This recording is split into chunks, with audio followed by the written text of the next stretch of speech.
ನಮಸ್ಕಾರ friends, welcome back to ನಿಕ್ಕೀಸ್ ಅಡುಗೆ ಮನೆ. ಇವತ್ತು ನಾನು ತುಂಬ ಸುಲಭವಾಗಿ ಕಡಿಮೆ ಸಮಯದಲ್ಲಿ ರುಚಿಕರವಾಗಿ ಖಾರವಾಗಿ ಆರೋಗ್ಯವಾಗಿ ಮಶ್ರೂಮ್ ಸಾಂಬಾರ್ ಯಾವ ಥರ ಮಾಡೋದು ಅಂತ ನಿಮಗೆ ತಿಳಿಸ್ಕೊಡ್ತೀನಿ. ಸೊ ಬನ್ನಿ. ಮೊದಲಿಗೆ ನಾನು ಕಾದಿರೋ ಪ್ಯಾನ್ಗೆ ಎಣ್ಣೆ ಹಾಕ್ಕೊತಾ ಇದ್ದೀನಿ. 3 ಟೇಬಲ್ ಸ್ಪೂನ್ ಎಣ್ಣೆ ಹಾಕ್ಕೊತಾ ಇದ್ದೀನಿ. ಎಣ್ಣೆ ಕಾದ್ಮೇಲೆ ಇವಾಗ ಒಂದು 4 ಪೀಸ್ ಚಕ್ಕೆ ಹಾಕ್ಕೊತಾ ಇದ್ದೀನಿ. 4 ಲವಂಗ, ಒಂದು ಸ್ವಲ್ಪ ಮೆಣಸು, ಒಂದು 6 ಮೆಣಸು ಹಾಕ್ಕೊತಾ ಇದ್ದೀನಿ. ಸುಲಿದಿಟ್ಕೊಂಡಿರೋ ಬೆಳ್ಳುಳ್ಳಿ ಹಾಕ್ಕೊತಾ ಇದ್ದೀನಿ. 4ರಿಂದ 5 ಒಣಮೆಣ್ಸಿನ್ಕಾಯಿ ಹಾಕ್ಕೊಂಡಿದ್ದೀನಿ. ಖಾರ ನೀವು ನೋಡ್ಕೊಂಡು ಹಾಕ್ಕೊಳ್ಳಿ, ಫ್ರೈ ಮಾಡ್ಕೊಳ್ಳಿ.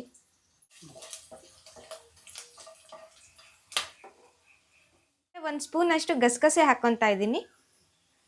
ಗಸಗಸೆ ಹಾಕಿದ್ರೆ ಅದು ಒಂದು ಟೇಸ್ಟ್ ತುಂಬ ಚೆನ್ನಾಗಿ ಬರುತ್ತೆ, ಅದಕ್ಕೆ ನಾನು ಇವಾಗ ಆ್ಯಡ್ ಮಾಡ್ಕೊಂಡಿದ್ದೀನಿ. ಗಸಗಸೆ ಇಲ್ಲಾಂದರೆ ಗಸಗಸೆ ಸ್ಕಿಪ್ ಮಾಡ್ಬೋದು ನೀವು. ಅದನ್ನು ಫ್ರೈ ಮಾಡ್ಕೊತಿದ್ದೀನಿ. ಒಂದು ಈರುಳ್ಳಿ ದಪ್ಪನಾಗ ಹಚ್ಚಿಟ್ಕೊಂಡಿದ್ದೀನಿ, ಅದನ್ನು ಆ್ಯಡ್ ಮಾಡ್ಕೊತಾ ಇದ್ದೀನಿ. ಅದನ್ನು ಫ್ರೈ ಮಾಡ್ಕೊತೀನಿ. ಮಸಾಲೆಗೆ ಇದೆಲ್ಲ ಐಟಮ್ ಹಾಕಿದ್ರೆ ತುಂಬ ಚೆನ್ನಾಗಿ ಟೇಸ್ಟ್ ಬರುತ್ತೆ. ಎಲ್ಲ ಫ್ರೈ ಮಾಡ್ಕೊಂಡು ಹಾಕ್ಕೊಂಡ್ರೆ ಹಸಿ ಅಂತ ಏನೂ ನಮಗೆ ಸಾಂಬಾರಲ್ಲಿ ಫೀಲ್ ಆಗಲ್ಲ. ಒಂದು ಟೊಮೊಟೊ ಹಣ್ಣು ದಪ್ಪಗೆ ಹಚ್ಕೊಂಡಿದ್ದೀನಿ, ಅದನ್ನು ಫ್ರೈ ಮಾಡ್ಕೊತಾ ಇದ್ದೀನಿ. ಇದನ್ನೆಲ್ಲನೂ ಚೆನ್ನಾಗಿ ಫ್ರೈ ಮಾಡ್ಕೊಳ್ಳಿ. ಸ್ವಲ್ಪ ಬಾಡೋ ಥರ ಆಗಬೇಕು, ಮೆತ್ತಗಾಗಬೇಕು. ಇದಿನ್ನೂ ಮೆತ್ತಗಾಗಿಲ್ಲ, ಸೊ ನಾನು ಒಂದು 5 ನಿಮಿಷ ಫ್ರೈ ಮಾಡ್ಕೊತೀನಿ. ನೀವು ಒಂದು 5 ಮಿನಿಟ್ಸ್ ಫ್ರೈ ಮಾಡ್ಕೊಳ್ಳಿ. ಇವಾಗ ನಾನು ಅರ್ಧ ಕಾಯಿ ತೊಗೊಂಡಿದ್ದೀನಿ, ಅದನ್ನು ಹಾಕ್ಕೊಂಡು ಫ್ರೈ ಮಾಡ್ಕೊತೀನಿ. ಅದೇನು ಜಾಸ್ತಿ ರೋಸ್ಟ್ ಆಗೋದು ಬೇಡ, ಜಸ್ಟ್ ಬಿಸಿ ಮಾಡ್ಕೊತಾ ಇದ್ದೀನಿ ಅಷ್ಟೇ. ನೋಡಿ ಫ್ರೆಂಡ್ಸ್, ಇವಾಗ ಮಸಾಲೆ ಎಲ್ಲ ಚೆನ್ನಾಗಿ ಫ್ರೈ ಆಗಿದೆ. ಸೊ ನಾನು ಸ್ಟವ್ ಆಫ್ ಮಾಡಿಬಿಟ್ಟು ಒಂದು 3 ಟೇಬಲ್ ಸ್ಪೂನ್ ಧನಿಯಾ ಪೌಡ್ರು ಆ್ಯಡ್ ಮಾಡ್ಕೊತಾ ಇದ್ದೀನಿ. ಧನಿಯಾ ಪೌಡ್ರ್ ಆ್ಯಡ್ ಮಾಡಿಕೊಂಡು ಅದನ್ನು ಮಿಕ್ಸ್ ಮಾಡ್ಕೊತಿದ್ದೀನಿ. ಅದನ್ನು ಸ್ವಲ್ಪ ಬಿಸಿ ಮಾಡ್ಕೊತಾ ಇದ್ದೀನಿ ಅಷ್ಟೇ. ಅದು ಸ್ಟವ್ ಇಟ್ಕೊಂಡು ಆನಲ್ಲೇ ಫ್ರೈ ಮಾಡಿಕೊಂಡ್ರೆ ಸೀದೋಗುತ್ತೆ, ಅದಕ್ಕೆ ಸ್ಟವ್ ಆಫ್ ಮಾಡಿಕೊಂಡು ಮಿಕ್ಸ್ ಮಾಡ್ಕೊತಾ ಇದ್ದೀನಿ. ಇದು ಮಿಕ್ಸೆಲ್ಲ ಆಗಿದೆ. ಮಿಕ್ಸ್ ಆದಮೇಲೆ ಸೈಡಲ್ಲಿ ಎತ್ತಿಟ್ಬಿಡಿ, ಸ್ವಲ್ಪ ತಣ್ಣಗಾಗಬೇಕು. ಅದು ತಣ್ಣಗಾದ್ಮೇಲೆ ಮಿಕ್ಸಿಗೆ ಹಾಕ್ಕೊಂಡು ಪೇಸ್ಟ್ ಮಾಡ್ಕೊಳ್ಬೇಕು. ಮಸಾಲೆ ತಣ್ಣಗಾಗೋ ಅಷ್ಟರಲ್ಲಿ ನಾನು ಮಶ್ರೂಮ್ನ ಹಚ್ಚಿಟ್ಕೊತಿದ್ದೀನಿ. ತೊಳೆದ್ಬಿಟ್ಟು ಈ ಥರ ಚಿಕ್ಕ ಸೈಜಲ್ಲಿ ಹಚ್ಚಿಟ್ಕೊಂಡಿದ್ದೀನಿ. ನೋಡಿ ಫ್ರೆಂಡ್ಸ್, ಮಸಾಲೆ ಆರಿರೋ ಮಸಾಲೆನ ನಾನು ಮಿಕ್ಸಿ ಜಾರ್ಗೆ ಹಾಕ್ಕೊಂಡಿದ್ದೀನಿ. ಅದ್ರ ಜೊತೆ ಅರ್ಧ ಇಡೀ ಕೊತ್ತಂಬರಿ ಸೊಪ್ಪು ಹಾಕ್ಕೊಂಡು ಒಂದು ಸ್ವಲ್ಪ ನೀರು ಹಾಕ್ಕೊಂಡು ಅದನ್ನು ಪೇಸ್ಟ್ ಮಾಡ್ಕೊತಿದ್ದೀನಿ. ಇವಾಗ ನಾನು ಬೇರೆ ಬಾಣಲಿಯಲ್ಲಿ ಸ್ವಲ್ಪ ಎಣ್ಣೆ ಹಾಕ್ಕೊತಾ ಇದ್ದೀನಿ. ಒಂದು 5 ಟೇಬಲ್ ಸ್ಪೂನ್ ಎಣ್ಣೆ ಹಾಕ್ಕೊತಾ ಇದ್ದೀನಿ. ಎಣ್ಣೆ ಕಾದಿದೆ. ಎಣ್ಣೆ ಕಾದ್ಮೇಲೆ ಒಂದು ಈರುಳ್ಳಿ ಚಿಕ್ಕದಾಗಿ ಹಚ್ಚಿಟ್ಕೊಂಡಿದ್ದೀನಿ, ಅದನ್ನು ಹಾಕ್ತಾಯಿದ್ದೀನಿ. ಬಾಣಲಿಗೆ ಹಾಕ್ಕೊಂಡು ಫ್ರೈ ಮಾಡ್ಕೊತೀನಿ.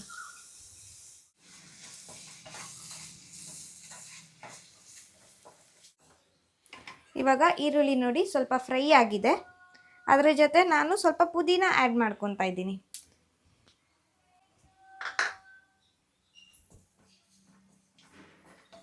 ಇವಾಗ ನಾನು ಹಚ್ಚಿಟ್ಕೊಂಡಿರೋ ಮಶ್ರೂಮ್ನೆಲ್ಲ ಬಾಣಲಿಗೆ ಹಾಕ್ಕೊತಾ ಇದ್ದೀನಿ. ಬಾಣಲಿಗೆ ಹಾಕ್ಕೊಂಡು ಸ್ವಲ್ಪ ಎಣ್ಣೆ ಜಾಸ್ತಿನೇ ಹಾಕ್ಕೊಂಡಿರಿ. ನೋಡಿ ಮಿಕ್ಸ್ ಮಾಡ್ಕೊತಾ ಇದ್ದೀನಿ ನಾನು. ನೋಡಿ ಫ್ರೆಂಡ್ಸ್, ನಾನು 300 ಗ್ರಾಮು ಮಶ್ರೂಮ್ ತೊಗೊಂಡಿದ್ದೆ. 300 ಗ್ರಾಮ್ ಮಶ್ರೂಮ್ ಇವಾಗ ನನಗೆ ಆಲ್ಮೋಸ್ಟ್ 70 ರುಪೀಸಿಗೆ ಸಿಕ್ತು. ಇವಾಗ ನಾವು ಫ್ರೈ ಮಾಡಿಕೊಂಡು ಎಲ್ಲ ಸಾಂಬಾರು ಮಾಡ್ಕೊಂಡು ತಿಂದರೆ ಮನೆಯವರೆಲ್ಲ ತಿನ್ಬೋದು. ಅದೇ ನಾವು ಹೋಟೆಲ್ಗೋ ರೆಸ್ಟೋರೆಂಟ್ಗೋ ಹೋಗ್ತೀವಿ ಅಂದರೆ ಎಲ್ಲ ಫ್ಯಾಮಿಲಿ ಮೆಂಬರ್ಸು ಕುತ್ಕೊಂಡು ತಿನ್ನೋ ಅಷ್ಟರಲ್ಲಿ 1000 ತನಕ ಬಿಲ್ ಬರುತ್ತೆ. ಹಾಗಂತ ರೆಸ್ಟೋರೆಂಟ್ ತಿನ್ನಲೇಬಾರ್ದು ಅಂತ ಏನು ಹೇಳ್ತಿಲ್ಲ, ಬಟ್ ಆದಷ್ಟು ಕಮ್ಮಿ ಮಾಡಿ ಮನೇಲಿ ಮಾಡ್ಕೊಂಡು ತಿನ್ನೋಕ್ಕೆ ಟ್ರೈ ಮಾಡಿ. ಏಕೆಂದರೆ ಮನೇಲಿ ಮಾಡೋದು ನಾವು ಯಾವ ಥರ ಮಾಡ್ತೀವಿ ಅಂತ ನಮಗೆ ಗೊತ್ತಿರುತ್ತೆ, ಹೆಲ್ದಿಯಾಗೂ ಇರುತ್ತೆ, ನಮ್ಗೆ ಹೆಲ್ತ್ ಕಾನ್ಷಿಯಸ್ಸು ಇರುತ್ತೆ. ಇವಾಗ ಟಿ ವಿಲೆಲ್ಲ ನೋಡಿದ್ರೆ ಆಚೆ ತಿನ್ನೋಕ್ಕೂ ಮನಸ್ಸು ಬರಲ್ಲ. ಮಶ್ರೂಮ್ ಸ್ವಲ್ಪ ಶ್ರಿಂಕ್ ಆಗಿದೆ. ನಾನು 1/4 ಟೇಬಲ್ ಸ್ಪೂನ್ ಅರಿಶಿನ ಆ್ಯಡ್ ಮಾಡ್ಕೊತಾ ಇದ್ದೀನಿ. ನೋಡಿ ಫ್ರೆಂಡ್ಸ್, ಮಶ್ರೂಮು ಬೇಯ್ತಾ ಇದೆ, ಶ್ರಿಂಕ್ ಆಗ್ತಿದೆ. ಅಷ್ಟರಲ್ಲಿ ನಾವು ಮಿಕ್ಸಿಗೆ ಹಾಕ್ಕೊಂಡು ಇಟ್ಕೊಂಡಿದ್ವಲ್ಲ ಮಸಾಲೆ, ಅದನ್ನು ಆ್ಯಡ್ ಮಾಡ್ಕೊಳ್ಳೋಣ. ಆ್ಯಡ್ ಮಾಡ್ಕೊತಾ ಇದ್ದೀನಿ.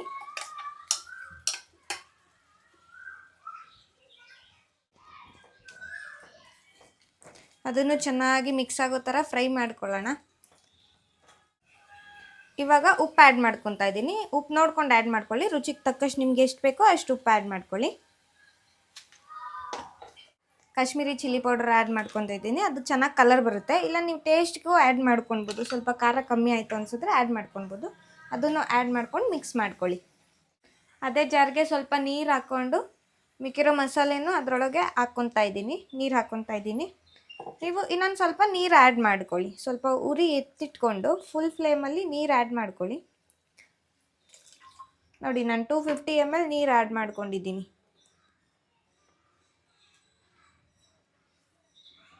ಇದನ್ನು ಚೆನ್ನಾಗಿ ಕುದಿಸ್ಕೊಳ್ಬೇಕು ನಾವಿವಾಗ. ಅವಾಗವಾಗ ತಿರುಗಿಸ್ಕೊತಾ ಇರಿ ಇದನ್ನ. ಇವಾಗ ಅದನ್ನು ಒಂದು ಮುಚ್ಚಳ ಹಾಕಿಬಿಟ್ಟು ಒಂದು 5 ನಿಮಿಷ ನೀವು ಚೆನ್ನಾಗಿ ಕುದಿಯೋಕ್ಕೆ ಬಿಟ್ಬಿಡಿ. ಮಶ್ರೂಮ್ ಎಲ್ಲ ಚೆನ್ನಾಗಿ ಫ್ರೈ ಆಗಬೇಕು, ಚೆನ್ನಾಗಿ ಬೇಯ್ಕೋಬೇಕು. 10 ನಿಮಿಷ ಮುಚ್ಚಳ ಹಾಕಿಬಿಟ್ಟು ಕುದಿಸ್ಕೊಂಡಿದ್ದೆ. ಸ್ಮೆಲ್ ಅಂತೂ ತುಂಬ ಚೆನ್ನಾಗಿದೆ, ಗಮ್ ಅಂತ ಬರ್ತಾ ಇದೆ. ನೋಡಿ ಸಾಂಬಾರು ಪರ್ಫೆಕ್ಟಾಗಿ ಆಗಿದೆ. ನಿಮ್ಗೇನಾದರೂ ನೀರು ಜಾಸ್ತಿ ಆಯಿತು ಅಂತ ಅನಿಸ್ತಿದ್ರೆ ನೀವು ಮಾಡೋ ಟೈಮಲ್ಲಿ ಸ್ವಲ್ಪ ಇನ್ನೂ ಒಂದು 5 ನಿಮಿಷ ಕುದಿಸ್ಕೊಂಡ್ರೆ ನೀರು ಕಡಿಮೆ ಆಗುತ್ತೆ. ಇಲ್ಲ ನೀರು ಕಮ್ಮಿ ಅನಿಸಿದರೆ ಗಟ್ಟಿಯಾಗಿದೆ ಅಂದರೆ ಸ್ವಲ್ಪ ಬಿಸಿನೀರು ಆ್ಯಡ್ ಮಾಡ್ಕೊಳ್ಳಿ. ಆ್ಯಡ್ ಮಾಡಿಕೊಂಡು ಮತ್ತೆ ಕುದಿಸಿ. ನೋಡಿ ಈ ಕುದೀತಿರೋ ಟೈಮಲ್ಲಿ ಸ್ವಲ್ಪ ಕೊತ್ತಂಬರಿ ಸೊಪ್ಪು ಆ್ಯಡ್ ಮಾಡ್ಕೊಳ್ಳಿ, ಅದನ್ನು ಒಳ್ಳೆ ಫ್ಲೇವರ್ ಬರುತ್ತೆ. ಕೊತ್ತಂಬರಿ ಸೊಪ್ಪು ಆ್ಯಡ್ ಮಾಡಿಕೊಂಡು ಮಿಕ್ಸ್ ಮಾಡ್ಕೊಳ್ಳಿ. ನೋಡಿ ಸಾಂಬಾರು ಎಷ್ಟು ಚೆನ್ನಾಗಿ ರೆಡಿ ಆಗಿದೆ, ಎಷ್ಟು ಈಸಿಯಾಗಿ ಎಷ್ಟು ಬೇಗ ಆಯಿತು ಅಂತ ನೋಡಿದ್ರಲ್ಲ. ಸೊ ನೋಡಿದ್ರಲ್ಲ ಫ್ರೆಂಡ್ಸ್, ಮನೇಲಿ ಎಷ್ಟು ಬೇಗ ಎಷ್ಟು ಸುಲಭವಾಗಿ ಮಶ್ರೂಮ್ ಸಾಂಬಾರು ರೆಡಿಯಾಗಿದೆ ಅಂತ. ಇದನ್ನು ಅನ್ನದ ಜೊತೆ, ಚಪಾತಿ ಜೊತೆ, ಮುದ್ದೆ ಜೊತೆ ತಿಂದರೆ ಒಳ್ಳೆ ಟೇಸ್ಟ್ ಬರುತ್ತೆ. ಇದನ್ನು ನೀವು ಮನೇಲೂ ಟ್ರೈ ಮಾಡಿ. ಈ ವಿಡಿಯೋ ಇಷ್ಟ ಆಯಿತು ಅಂದರೆ ನನ್ನ ಚಾನಲ್ನ ಸಬ್ಸ್ಕ್ರೈಬ್ ಮಾಡಿ, ವಿಡಿಯೋ ಲೈಕ್ ಮಾಡಿ, ಹಾಗೆ ಕಮೆಂಟ್ ಮಾಡಿ. Thank you.